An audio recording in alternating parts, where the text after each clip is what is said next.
మనం మన పని చేసుకుంటూ ముందుకెళ్తుంటే, ఒక ఫోకస్‌తో ఒక వర్క్ చేసుకుంటుంటే, ఖచ్చితంగా డిస్టర్బెన్స్ వస్తాయి. ఒక్కొక్కసారి మన చుట్టుపక్కల నుంచి రావచ్చు. ఇంకోసారి పరిస్థితి నుంచి రావచ్చు. మరోసారి మనకు చాలా దగ్గరోళ్ళు, మన ఫ్యామిలీ మెంబర్స్ నుంచి రావచ్చు. ఏదైనా సరే డిస్టర్బెన్స్ క్రియేట్ అయినప్పుడు, మన లక్ష్యం నుంచి, మన ఫోకస్ నుంచి మనం పక్కకు జరగాల? లేదా ఆ డిస్టర్బెన్స్‌ని పక్కన పెట్టి మన పని చేసుకోవాలా? ఇదే పెద్ద ప్రశ్న. సాధారణంగా మనకు చాలా కావాల్సిన వాళ్ళు మనం డిస్టర్బ్ చేసినప్పుడు, మనం పనులన్నీ పక్కన పెట్టి డిస్టర్బ్ అయిపోతాం. వాళ్ళ మీదే ధ్యాస పెడతాం. వాళ్ళ గురించి మన ఆలోచనలన్నీ వస్తుంటాయి. ఒకసారి కళ్ళు కూడా వస్తుంటాయి. ఈ పరిస్థితిలో ఫస్ట్ ఆఫ్ ఆల్ నిజంగా ఆ డిస్టర్బెన్స్ జెన్యూనా కాదా? నిజంగా మనం ఎందుకు ఆలోచిస్తున్నాం? దానిలో మన తప్పు ఉందా లేదా? మనల్ని మనం ఒకసారి ప్రశ్నించుకోవాలి. ఎప్పుడైతే రేషనాలిటీతో మనం థింక్ చేసామో, ఎప్పుడైతే మనం ప్రాక్టికల్గా ఆలోచించామో, మనం అనవసరంగా డిస్టర్బ్ అవుతున్నాం అనిపించినప్పుడు మన మైండ్ని ఆ డిస్టర్బెన్స్ కల్పించే అంశాల నుంచి స్విచ్ ఆఫ్ చేసేయాలి. కంప్లీట్గా మన ఫోకస్ మన వర్క్ మీద పెట్టుకోవాలి. ఎప్పుడైతే చాలాసార్లు ఎక్కువగా డిస్టర్బ్ అవుతూ వచ్చామో ఆ టైంలో మన సెన్సెస్ మనం కోల్పోతాం. ఎమోషన్స్ మనం డ్రైవ్ చేస్తాయి అన్నమాట. ఎమోషన్స్ ఎప్పుడైతే మనం డ్రైవ్ చేస్తాయో అప్పుడు మనల్ని మనం కోల్పోతాం, మన వర్క్ని కోల్పోతాం. మనం ఏదో ఒక డిప్రెషన్ మూడ్లో, ఒక దిగులుగా లేదా ఏదో పోగొట్టుకున్నట్టు అలా ఉంటాం అనమాట. సో ఎప్పుడైనా సరే మన మైండ్ కానీ, మన మనసు కానీ ఇవన్నీ కూడా మన కంట్రోల్లో ఉండాలి.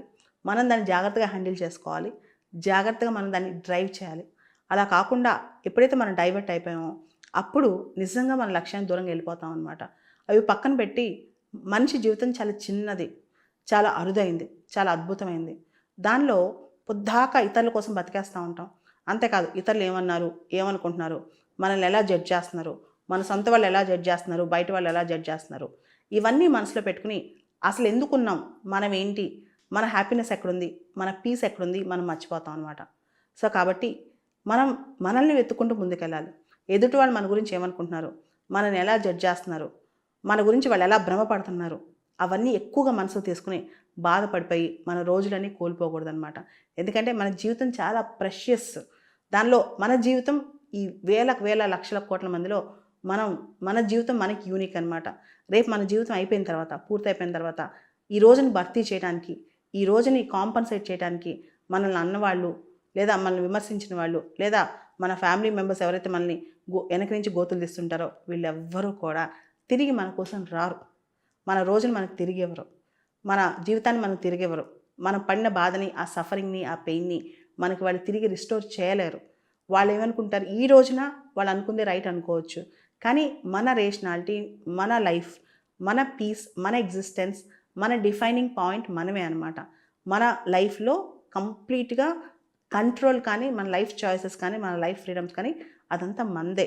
మన లైఫ్లో మనమే మనకు ఆన్సరబుల్ అనమాట. కాబట్టి భూమి మీద ఎవరు ఏమనుకున్నా, ఎవరేం చేసినా, ఎవరు మనల్ని జడ్జ్ చేసినా, ఎవరు ఎలా ఉన్నా మన లైఫ్కి మనమే బాధ్యత వహించాలి. మన లైఫ్ ఫుల్ రెయిన్ అంటే ఫుల్ కంట్రోల్ మన చేతిలో తీసుకోవాలి. మన లైఫ్ సంబంధించిన అంశాల్లో మనమే బౌండరీస్ డ్రా చేసుకోవాలి. మన లైఫ్ సంబంధించిన అంశాల్లో మనకి ఏది పీస్, ఎక్కడ పీస్ అనే విషయంలో మన డిసైడింగ్ ఫ్యాక్టర్ మనమే అనమాట.